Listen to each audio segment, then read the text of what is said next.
Opening to Titus 1 with me. Jordan and I are actually going to co-teach tonight, so I'm going to go and then he's going to go. So this is the first time we've co-taught, which is, I think, is super fun. So open to Titus chapter 1. I'm going to read verses 5 through 9. I think they went over the intro pretty well, so we're going to go ahead and talk about 5 through 9. I'll give you like a second to get there, and then I'll read it together.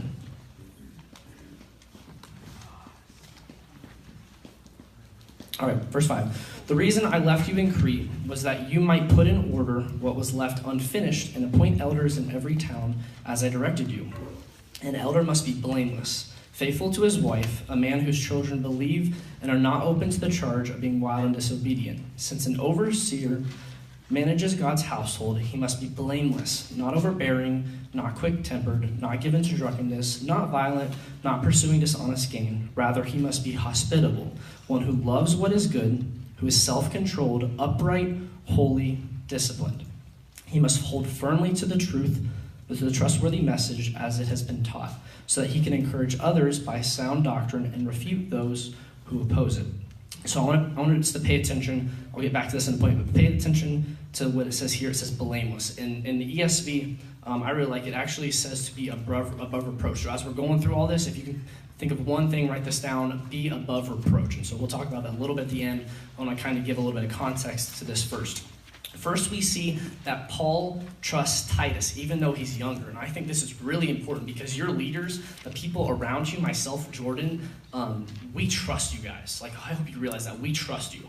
We love you guys and we trust you. And because of this, we want to try and help you guys grow for the next generation. Like, a quote I really like is, Christianity is only one generation away from being extinct. If you think about it, like, man, if we are not faithful, if I'm not faithful as a college student to teach you guys who are high school and middle school students, if someone who's probably like 30s is not faithful enough to teach me, older pastors in my church that have taught me, if they're not faithful, then how in the world is Christianity going to survive? Of course, the Lord is going to be faithful, but it's going to be hard because if people aren't telling the next generations, eventually there's going to be a generation that grows up that is not following Jesus. Secondly, if we go down to a little bit lower in the verse, Titus appoints elders in every town. This is what Paul is commanding him to do. We should all strive to be elders. And this language is like, sometimes we don't understand, like, oh, how, like, an elder is something, like, that's a dude who's 60, right? He's the one that does it. Well, it's not just for people that get there. Elders don't get there all at once, all of a sudden. They don't become, okay, I'm a normal person, I'm walking along life, and then all of a sudden I'm an elder. Like, it's a whole life goal. So it's something that we should all start to pursue right now. That's something I want to pursue. Like, I'm 22 years old and I cannot wait to be an elder in my church. I want to be someone who is involved. I want to be someone who's there. I want to be someone who is there for 30 years. I see you guys, some of you like nodding your head like, yeah, that's where I want to be. And so we should all strive to be elders. Next, Paul has a list of qualifications. And this list is pretty detailed. It says we must be blameless, or like I said, above reproach, faithful to his wife, a faithful parent, so that'd be eventually for most of us, not overbearing, not quick-tempered, not given to drunkenness, not violent, not pursuing dishonest gain. Rather, so this is positives, rather he must be hospitable, one who loves good, who is self-controlled, upright, holy, and disciplined. So there's a lot of lists there, just really good advice of how we can live life faithfully. So look at those verses and kind of study them. And then secondly, Paul says that we must hold firmly to the trustworthy message. What do you guys think the trustworthy message means? Bible, exactly. So the trustworthy message is the Bible, the scriptures, what we have been told, everything that has been given to us. We have been given this awesome book that gives us every detail about life. Like this thing right here, if we study it, if we read it, it's going to give us a lot of advice, and it's really going to help us through every like part of our day. Also says that we must encourage others by sound doctrine and refute those who oppose it. These are very specific commands. And refute sound doctrine, or refute people that are opposing sound doctrine, that's pretty serious. But in order to do that, don't we have to have sound doctrine in the first place? I know sometimes I'm like, man, I don't know if I believe exactly that, or I understand exactly fully what I believe. That's one of the reasons I think it's been so cool the past few weeks we've had guys come up here and tell you how to live their faith. I think that's one way that we do it. I think by hearing of these other people that have shared incredible testimonies, that encouraged me so much. That makes me want to get out of my comfort zone and go and share the gospel with people and just be very intentional with that. And I think to do that, we have to make sure that we have solidified our doctrine first. In order for us to give good advice, we have to first take good advice. And I know that's hard, because sometimes I'm like, man, I think I give such good advice, but that's so prideful and that's so wrong. Because I'm not always going to give it good advice, and I'm not giving good advice unless I'm studying this word. We're asking people that are wiser than me, hey, how should I instruct someone in the next generation? So for you guys, how would you instruct someone who's middle school? For you middle schoolers, how would I instruct someone that's in elementary school? Do we have sound doctrine? I also think it's important to point out that in order for us to give this instruction, like we have to be vulnerable, we have to be honest, and we have to be willing to be teachable. Something that I've been learning so much. My internship in high school, I applied for an internship, got into my church, and was not teachable at all. I was terrible. It was junior and senior year, I was not teachable at all. And then I went back and got an internship my junior year of college. And at the end of it, one of the pastors said, he's like, dude, in high school, I'm gonna be honest, he's like, you sucked. And I was like, oh, yeah. He said, you were not teachable. I don't know what happened, what you did to turn it around, but you are so teachable now. And I was really taken aback by that, because I didn't realize even in that moment that I was not teachable. And so because I was so focused on myself and what I thought about myself, I lacked to think what everyone else thought about me. And then finally, I'm going to read this verse again. Go to verse 7. Since an overseer manages God's household, he must be blameless. Like I said, blameless. And so in the ESV, it actually says that it's an over... What does the ESV say? Above reproach. Sorry, so ESV says above reproach. I grew up with NIV, used it all the time. In college, I've used ESV, so I mix up my translations probably too much. But in NIV, it says to be blameless, but in ESV, it says to be above reproach. So for me, I really like this above reproach mentality, because I think sometimes so hard, like blameless, that seems really, really hard. Like for me to be blameless and perfect, that seems really, really hard for me. However, if I think above reproach, it's like, okay, I want to be above reproach in everything I do, but I think it gives me a mindset of like, I know that I will mess up, and I know I'm sinful, and I know there's a lot of things that I still suck at. However, I need to be above reproach, and I want to try my best in everything. And then in Galatians 5:9, if you want to write this down, it says a little yeast works through the whole batch of dough. So if a little bit of sin is involved in my life, if I'm struggling in one area and really good in all the rest of it, my sin in that area is going to corrupt the other areas of my life. And an example I want to get of being above reproach and give to you guys. So 2 years ago, I went to a party at Purdue. And so you guys think, oh no, like that's bad. I went to a Christian cooperative party at Purdue where there are people, it's like there's no drinking, it's dry, it's completely fun. It's a bunch of Christians that get together and throw this party for people that are not saved. So then all these people come together, you get in a parking lot and they shoot a bunch of paint at you, and you listen to like Jesus jams, and it's so much fun. I told one of my friends, yeah, I went to this party at Purdue, this Christian party and stuff, and someone else heard it, and they were like, wow, you're a growth group leader, and you're going to parties at Purdue? And I was like, it made me think, because I knew in my mind, like, I was doing nothing wrong. I was with my friends. I was with 4 of my friends that love Jesus. We were interacting with people that weren't. At this party, they throw like flyers out for Bible studies, which I think is an awesome outreach experience. So they literally like shoot a cannon, and these flyers come down, so people like either get stuck to their paint or they have to be there. But it's an incredible opportunity, and it's so much fun. And so I made friendships with these people here that I still have today. There's one of these people that I still talk to and I still am able to share the gospel with consistently. And she slowly has started really following Jesus. And so it's just an awesome opportunity. But I had to think, man, like I must be above reproach, because even if it looks to someone in the circle, someone that I care about, if it looks like sin, I have to be really careful. So I would encourage you guys, try as much as you can to be above reproach, but understand that sometimes there's going to be things that you need to do for the gospel and for the kingdom. Awesome. Okay.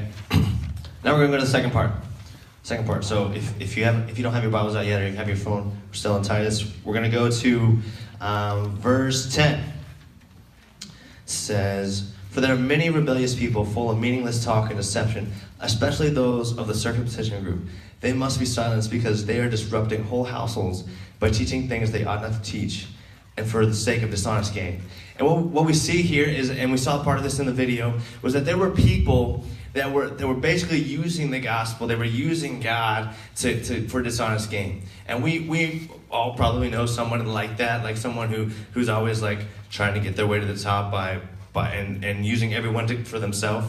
But guys, may we never do that. May we never do that with God and abuse God in that way. I hope that can never be said of us. And then the second part there says that They must be silenced because they are disrupting whole households by teaching things they ought not to teach. And I thought about that, and like, man, what a waste of time. Like, what a waste to teach things that didn't need to be said, that didn't need to be focused on, that basically hurt people and distracted people from what it really meant to follow Jesus. And well, the things that I'm gonna mention are probably different than the things that they were talking about. Guys, sometimes I think that we can focus so much on the things not to do. And especially if you're a Christian, you might look at someone and be like, man, they are too far gone because they do this and they do this and they do this. But that is not how we're supposed to live. That is not how we're supposed to live. And sometimes we make following Jesus all about not doing drugs and not drinking and not swearing and not being prideful and not doing this thing and not doing that. And when we focus so much on what we don't do, we forget the purpose and we forget what we're really doing. And the reality is that if I want to follow Jesus, if the world is here and that stuff is here and Jesus is over here, if I want to follow Jesus, when I follow Jesus, ultimately, and your leader, I can testify to this, your leaders can testify to this, that when you follow Jesus, that stuff kind of starts to strip away. That stuff kind of starts to go away. And we don't need to focus on this stuff. We don't need to focus on that. What we need to focus on is following Jesus. Because Jesus is the hope of the world. Guys, our world needs hope. Our world needs hope so badly. I need hope so badly. And I don't find it in this stuff. I didn't find it in this stuff. And I find that in Jesus. Your leaders, they can testify that we find this stuff. We find our hope in Jesus. And that's what the world needs. And so if we're focusing on this in people's lives, we're focused on the wrong things. We need to ask them to focus on Jesus. And then the next part, we're going to read verse 12 here. It says, one of Cretan's own prophets has said, Cretans are always liars, evil brutes, and lazy gluttons. Man, that's terrible. That's terrible. What would they say about Americans? Okay, this saying is true. Therefore, rebuke them sharply. I love America, but man, we're rough. Therefore, rebuke them sharply so that they will be sound in the faith and will pay no attention to the Jewish myths and to the merely human commands of these things. Verse 15, this is important. To the pure, all things are pure, but to those who are corrupted and do not believe, nothing is pure. In fact, both their minds and consciences are corrupted. Verse 16, this is really, really important. This is where we're going to camp. They claim to know God, but by their actions they deny him. They're detestable, disobedient, and unfit for doing anything right. Now, if you have your Bible, underline that verse. If you have your phone out with the Bible app, put your thumb on it and hit a color. Make it nice and pretty, pink, blue, or something like that. Because that verse is important. And it is something that, honestly, I worry about for you guys. I worry that what do our actions say about us? That it says here that they claim to follow Jesus. By the words it says they claim to know God. They claim to know God, but their actions denied God. Man, what do our actions do? What do our actions do? And I know I just said, like, we don't need to focus on this, but what I did ask was that we follow Jesus. Well, we follow Jesus. And so what do your actions say that you do? So a practical example of this. If I tell you that I'm a basketball player, I'm like, yeah, I love basketball. But like, basketball is it. Like, I love basketball. Everything about basketball. Like, oh, do you play basketball? Like, no, I don't play basketball. It's like, but you're a basketball player. Yeah, I'm a basketball player. No, you can't be a basketball player. No, I am a basketball player. Do you play basketball? No. Like, well, then you're not a basketball player. No. Like, no, I am. I totally am. I have a jersey. This jersey, it even has my name on it. It even has my name on it. Like, I'm a basketball player. I'm a basketball player. See? I'm a basketball player. Do you play basketball? No, I don't play basketball. Then you can't be a basketball player. Well, yes, I can. I have shoes. I have really cool shoes. Look at these. Like, I'm a basketball player. I have the cool shoes. Like, do you play basketball? No, I don't. I don't play basketball. Then you can't be a basketball player. But I have the basketball and I have the cool, like, sliders to wear into the gym. Like, do you play it? No, I don't. What? Like, that's what we're doing when we say, like, I follow Jesus, but, like, our actions totally deny him. Our actions, like, are nothing like what Jesus has called us to do. And we live for ourselves, and we're arrogant, and we're prideful, and we're selfish. We say, like, I'm a basketball player, but we don't play basketball. We say, I follow Jesus, but you don't really follow Jesus. And that's important for us to think about. What do your actions say about you? What do people at school, what are you known for? If someone was going to write, like they wrote this about the Cretans, if someone was going to write that about you, what would they write about you? And would it include the fact that you are a Christian? If you claim to follow Christ, people should know that you follow Christ. So that's what we're going to talk about. We just went through a lot, and that's okay. We have 20 minutes in our chat groups. Go. If this is your first time at Access, please come to find me. I'll take you to your chat group. Okay, we're And leaders, Hey, what's make up, sure guys? everyone grab a bag and the chat group question.